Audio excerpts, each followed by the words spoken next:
लेकर हुआ हंगामा, एक दिन में निलंबित हुए 78 सांसद। पीएम ने धर्मनगरी काशी को दी करोड़ों की सौगात, सर्ववेद महामंदिर का किया उद्घाटन। ज्ञानव्यापी पर एएसआई की सीलबंद रिपोर्ट हुई पेश, पक्षकारों के हाथों में 31 दिसंबर को दी जाएगी रिपोर्ट। नमस्कार, स्वागत है आपका आज की खबर में। मैं हूं आपके साथ रागिनी सिंह राठौर। रुक करते हैं दिन भर की बड़ी खबरों का। संसद के शीतकालीन सत्र के 11वें दिन दोनों सदनों में 78 सांसद सस्पेंड कर दिए गए। असल में संसद में सुरक्षा चूक के मसले पर लोकसभा में लगातार चौथे दिन हंगामा हुआ। लोकसभा स्पीकर ओम बिरला ने 33 सांसदों को सस्पेंड कर दिया। इनमें नेता अधीर रंजन चौधरी समेत कांग्रेस के 11 सांसद, तृणमूल कांग्रेस के 9, डीएमके के 9 और 4 अन्य दलों के सांसद शामिल हैं। इसके बाद राज्यसभा में भी हंगामा हुआ। इसके चलते सभापति जगदीप धनखड़ ने 45 विपक्षी सांसदों को पूरे सत्र के लिए निलंबित कर दिया। इससे पहले 14 दिसंबर को लोकसभा से 13 सांसद निलंबित किए गए थे। इनमें कांग्रेस के 9, सीपीआईएम के 2, डीएमके और सीपीआई के 1-1 सांसद थे। इनके अलावा राज्यसभा सांसद डेरेक ओब्रायन को भी 14 दिसंबर को सस्पेंड किया गया था। शीतकालीन सत्र से अब तक कुल मिलाकर 92 सांसदों को सस्पेंड किया जा चुका है। पीएम मोदी ने आज सोमवार को अपने संसदीय क्षेत्र वाराणसी और आसपास के क्षेत्रों के विकास के लिए करीब 19 करोड़ रुपए की लागत की कई विकास परियोजनाओं का लोकार्पण और शिलान्यास किया। इसके साथ ही पीएम मोदी ने वाराणसी नई दिल्ली रूट पर एक और वंदे भारत ट्रेन को हरी झंडी भी दिखाई। इसके साथ पीएम मोदी वाराणसी में दुनिया के सबसे बड़े ध्यान केंद्र सर्ववेद महामंदिर का उद्घाटन किया। सर्ववेद महामंदिर के उद्घाटन के बाद पीएम मोदी ने उत्तर प्रदेश के मुख्यमंत्री योगी आदित्यनाथ के साथ इस केंद्र का दौरा किया। मंदिर के उद्घाटन के बाद पीएम मोदी ने कहा कि संतों के सानिध्य में काशी के लोगों ने मिलकर विकास और नवनिर्माण के कितने ही नए कीर्तिमान गढ़े हैं। सरकार, समाज और संतगण सब साथ मिलकर काशी के कायाकल्प के लिए काम कर रहे हैं। विकसित भारत के लिए देश की नारी शक्ति, युवा शक्ति, किसान और हर गरीब का विकास होना बहुत जरूरी है। मेरे लिए तो यही 4 जातियां ही सबसे बड़ी जातियां हैं। ये 4 जातियां सशक्त हो गई तो पूरा देश सशक्त हो जाएगा। इसी सोच के साथ हमारी सरकार किसानों के हितों को सर्वोच्च प्राथमिकता दे रही है। पीएम किसान सम्मान निधि के माध्यम से देश के हर किसान के बैंक खाते में अब तक 30,000 रुपये जमा कराए जा।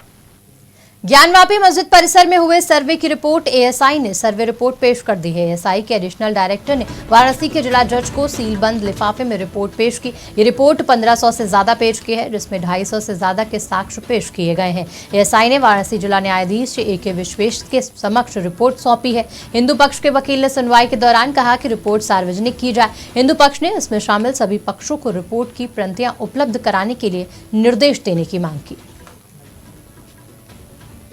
डोडा में अपने गांव को राष्ट्र विरोधी तत्वों से बचाने के लिए पुरुषों के अलावा अब महिलाएं भी प्रशिक्षण ले रही हैं। यानी अब महिला विलेज डिफेंस गार्ड को भी हथियारों से लैस किया गया है। कम से कम 250 महिला वीडीजी सदस्य मौजूदा समय में किसी भी प्रकार की राष्ट्र विरोधी गतिविधि से लड़ने के लिए सशस्त्र और प्रशिक्षित हो रही हैं। वर्तमान में वीडीजी सदस्यों को फायरिंग और राष्ट्र विरोधियों से लड़ने की रणनीति का प्रशिक्षण दिया जा रहा है। ये देखना अद्भुत था कि महिला वीडीजी सदस्य भी प्रशिक्षण में सबसे आगे हैं। अधिकारियों ने कहा कि महिलाएं भी अपने गाँव की सुरक्षा में महत्वपूर्ण भूमिका निभा रही हैं। 2006 में कुलहंड में आतंकवादियों ने पूरे गांव को घेरकर 1 दर्जन से ज्यादा ग्रामीणों की हत्या कर दी थी और उसके बाद ये महिलाएं आगे आईं और बंदूकों का विकल्प चुना।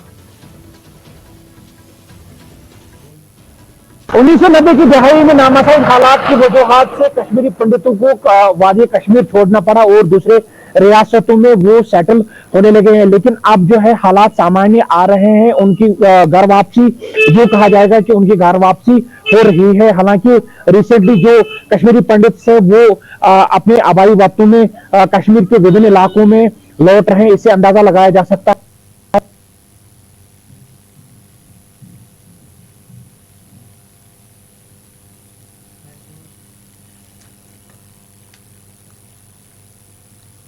केंद्र शासित प्रदेश जम्मू कश्मीर और लद्दाख से सोमवार दोपहर भूकंप के झटके महसूस किए गए।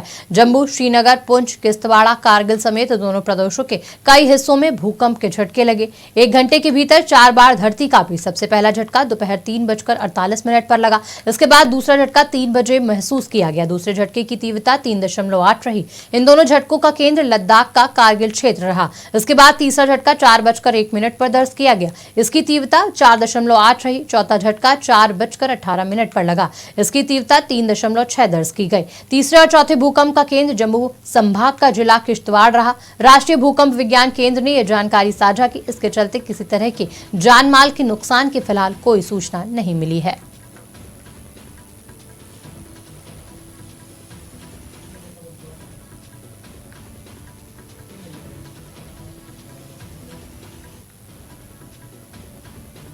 डोडा में अपने गांवों को राष्ट्र विरोधी तत्वों से बचाने के लिए पुरुषों के अलावा अब महिलाएं भी प्रशिक्षण ले रही हैं। यानी अब महिला विलेज डिफेंस गार्ड को भी हथियारों से लैस किया गया है। कम से कम 250 महिला वीडीजी सदस्य मौजूदा समय में किसी भी प्रकार की राष्ट्र विरोधी गतिविधि से लड़ने के लिए सशस्त्र और प्रशिक्षित हो रही हैं। वर्तमान में वीडीजी सदस्यों को फायरिंग और राष्ट्र विरोधियों से लड़ने की रणनीति का प्रशिक्षण दिया जाता है। ये देखना अद्भुत था कि महिला वीडीजी सदस्य भी प्रशिक्षण में सबसे आगे हैं। अधिकारियों ने कहा कि महिलाएं भी अपने गाँव की सुरक्षा में महत्वपूर्ण भूमिका निभा रही हैं। साल 2006 में कुलहंड में आतंकवादियों ने पूरे गांव में को घेरकर 1 दर्जन से ज्यादा ग्रामीणों की हत्या की थी और उसके बाद ये महिलाएं आगे आईं और बंदूक का विकल्प चुना।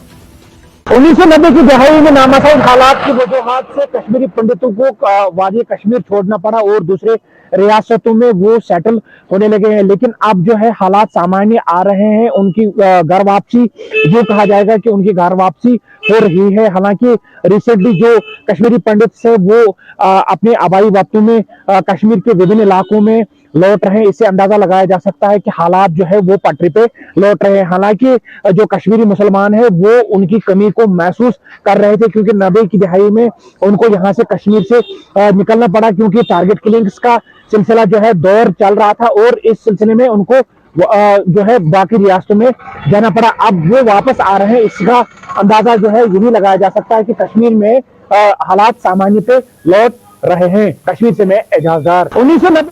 फिलहाल बुलेटिन में इतना ही। देश दुनिया की तमाम बड़ी खबरों के लिए देखते रहिए आज की खबर।